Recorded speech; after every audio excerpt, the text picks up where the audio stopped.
विशेषकर प्रभुंकर महानाम निमंते प्रभु को मु धन्यवाद ज्ञापन करी से महान परमेश्वर आपण मान निकट में जो मैंने वीडियो को देखुंट आपण मान निकट में ताहांकर शिक्षा ताहांकर वाक्य रखिबापाई प्रभु मते साहाय्य करिसंती अनुग्रह करिसंती एवं जीवित मानक मध्यरे गणना करिसंती। एणु मो प्रभु को धन्यवाद दिए। मु आज आपण मानक सम्मुख में परमेश्वर वाक्य द्वारा छोटिया शिक्षा बा उपदेशटे रखिबापाई चाहे जहाँकि एकता एकता आम जीवन निमंते अति आवश्यक रही। पारिवारिक क्षेत्र में हो कि सामाजिक क्षेत्र में हो कि कौन मांडलिक क्षेत्र में हो आमर गोटे एकता रहिबा अति जरूरी अटे। ख्रीष्ट आमर एकता निमंते प्रार्थना करिसंती से प्रभु जीशु ख्रीष्ट आउ से आमानक पई प्रार्थना कले आमानकर प्रत्येक जीवन पई आमानकु जेपरी आमे एकता हेबा सेति निमंते तत्सहित पवित्र आत्मा आमर एकता निमंते सुजोग को जगाई दियंती आउ एकता को कार्यकारी करिबा आमानकर दायित्व आमानकर कर्तव्य। एही विषय को आमे केबे भूलिबा नाही। जीशु ख्रीष्टंकर व्यक्तित्व से आमानकु एकता करिबा पई चाहंती। आमने प्रत्येक एक अटु परमेश्वरंकर वाक्य रे लिखा जाए प्रथम पीतर 3 पर्व 8 पदरे लिखा जाए शेष कथा एही तुम्हे माने समस्ते एकमना परस्पर सुख दुखर सहभागी भ्रातृप्रेमी कमल हृदय व नम्रचित हुओ। परमेश्वरंकर वाक्य कहूछि जे तुम्हे माने समस्ते एकमना परस्पर सुख दुखर सहभागी। देखंतु ए वाक्य को जेतेबेले आमाने पढ़ुछु पढ़िबा निमंते आमानकु बहुत भल लागुछि। हुए तो पूर्वर ए वाक्य को आपण माने पढ़िछंती। ए वाक्य केते जे गुरुत्वपूर्ण आपण माने जानि पारुछंती कारण प्रभुंको वाक्य कहूछि एकमना एवं सुख दुखर सहभागी। कोठी ना समस्तंक मध्यरे परस्पर मध्यरे ए वाक्य को जेतेबेले देखु एकता विषय मु कहिबा पई चाहे आमानकर जीवन रे अनेक समय आमानकर एक मन हे न थाए कहार कोनोसी ना कोनोसी मन थाए मंडली रे हेउ किंबा परिवार रे हेउ किंबा कोनोसी एक समाज रे हेउ आमानकर एक मना हेबा परस्पर उचित किंतु हेउ नाही। ए वाक्य आमानको शिक्षा देउछि। ए वाक्य आज आमानको शिखाउछि जे आमाने परस्पर एक मना हेबा सुख दुखर सहभागी हेबा। ए दिन मानक मध्यरे निजे निजे जे जार सुविधा देखंती एक मना प्रत्येक प्राय हे पारंती नाही एवं निज निजर सुख दुख को निजे देखंती अन्य माने अन्य मानकर सुख दुखर सहभागी मध्य होंती नाही। ए प्रकार परिस्थिति आमाने अनेक स्थान रे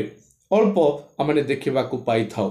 तत्सहित अनेक क्षेत्र रे एकता भावरे एक मना सहित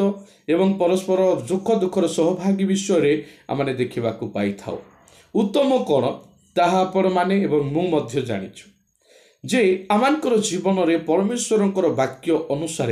एक मन हेबा निहाती दरकार अछि कारण परमेश्वरंकर वाक्य रे ताहा लेखा जाए आमानक पई सही आज्ञा प्रभु देयछंती। विशेष करी जेतेबेले प्रभुंक वाक्य सिफन्य पुस्तक 1 पर्व 2 पद आमाने देखिबा तेबे सेही स्थान रे सिफन्य पुस्तक 2 पर्व 1 पद एवं 2 पद को जेतेबेले पढ़िबे सेही स्थान रे देखिबा जे आज्ञा सफल हेबा पूर्वे प्रभुंकर प्रचंड क्रोध आसीबा पूर्वे एकत्र हुओ बोली लेखा जाए। विशेष करी आज्ञा सफल हेबा पूर्वे परमेश्वरंकर जो समस्त आज्ञा रही अछि ताहांक वाक्य रे ताहा सफल हेबा पूर्वे प्रभुंकर प्रचंड क्रोध आसीबा पूर्वे आमानकु एकत्र हेबा आवश्यक रही अछि। प्रिय माँ बापा भाई भौणी पुओ झियो प्रभुंकर दास दासी आज प्रभुंको वाक्य आमानकु शिखाउछि जे प्रभुंकर आज्ञा सफल हेबा पूर्वे आमे गोटिए गोटिए प्रभुंकर आज्ञा को सफल हेबार देखुअछु आउ एही प्रकार दिन आसुछि प्रभुंकर प्रचंड क्रोध आसीबो ता पूर्वे आमानकु एकत्र हेबा आवश्यकता रही अछि। सिफन्य 3 पर्व 9 पद लेखा जाए एक मनरे ताहांकर सेवा करिबा उचित। एक मनरे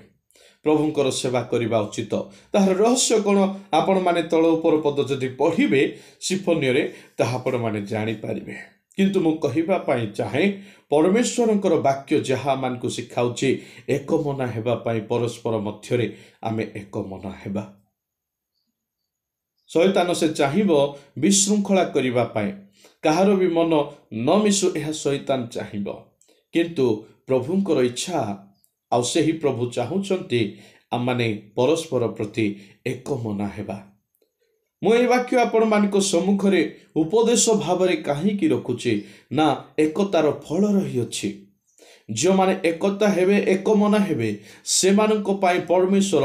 आशीर्वाद एवं आनंद को रखी अछंती आउ से आशीर्वाद से आनंद आमाने पाइबा निहाती आवश्यक रही अछि ताहाक आमे हराइबा नाही ऊर्ध्वरु आशीर्वाद आसीबो ऊर्ध्वरु आनंद आसीबो प्रभुंक वाक्य रे लिखा जाए गीत संहिता 133 पर्व 1 पद ठारू 3 पद पर्यंत जेतेबेले आमाने देखिबा तेबे आमाने सही स्थान रे सुंदर भाव परमेश्वरंकर वाक्य द्वारा माने पढ़िबा को पाई परिबा आपण माने जदि घरे अछंती तबे पवित्र बाइबल को खोली देखंतु प्रभुंक वाक्य रे लिखा जाए गीत संहिता 133 पर्व 1 पद ठारू 3 पद पर्यंत देखो भाई माने मिलन रे एकत्र वास करिबा किपरि उत्तम ओ मनोहर मिलन रे वास करिबा आजिकार जगत रे मिलित भाव रे के वास करू नाहंती परस्पर पाई पर्सनल घर हे गला पर्सनल जगह हे गला मिलन तो नाही आउ एकत्र वास करिबा विषय आउ नाही अलग अलग रहिबा पाई सब खोजिलेनी किंतु परमेश्वरंकर वाक्य कहूची मिलन रे वास करिबा एकत्र वास करिबा किपरि उत्तम ओ मनोहर ताहा मस्तकरे बहुमूल्य तैल स्वरूप जहा दाढ़ी रे अर्थात धारणंकर दाढ़ी रे बही ताहांको वस्त्रांचल रे पढ़िला 3 पद देखंतु लिखा जाए सुंदर भाव रे ता हर्मोनर शिशिर तुल्य जहा सियनर पर्वत गण उपरे क्षरी पड़े शेष अंश रे गोटे सुंदर वाक्य लिखा जाए कारण सदा प्रभु सेठारे आशीर्वाद हाँ अनंत जीवन आज्ञा कले जोठारे ना जोठारे मिलन रही अछि एकत्र वास करिवाटा रही अछि उत्तम विषय रही अछि मनोहर विषय रही अछि सेठारे परमेश्वर आशीर्वाद ओ अनंत जीवन को आज्ञा करि अछंती आपण माने सेही आशीर्वाद को हरांतु नाही आपण माने सेही अनंत जीवनर आज्ञा को हरांतु नाही ताहार फल होउछि एहा एक मन हेबार अर्थात एकता हेबार फल देखो भाई माने देखो भौणी माने परमेश्वरंकर वाक्य यह कहूछि मिलन रे एकत्र वास करिबा केमंत उत्तम ओ मनोहर विषय किंतु दुखर विषय एकत्र वास करिबा बेले दुख उत्तम हो नाही आ मनोहर हेउ नाही आ बहुत विषय रही अछि आपण माने बुझी पारुछंती कारण आपण माने मध्य संसार रे रही अछंती कहिबा आवश्यकता नाही परमेश्वरंकर वाक्यरु आमाने देखुछु एकता भाव रहिले एक मना होई रहिले ऊर्ध्वर आशीर्वाद एवं आनंद अनंत जीवन से स्थान रे आसीबो केड़े उत्तम विषय गभीर विषय तत्सहित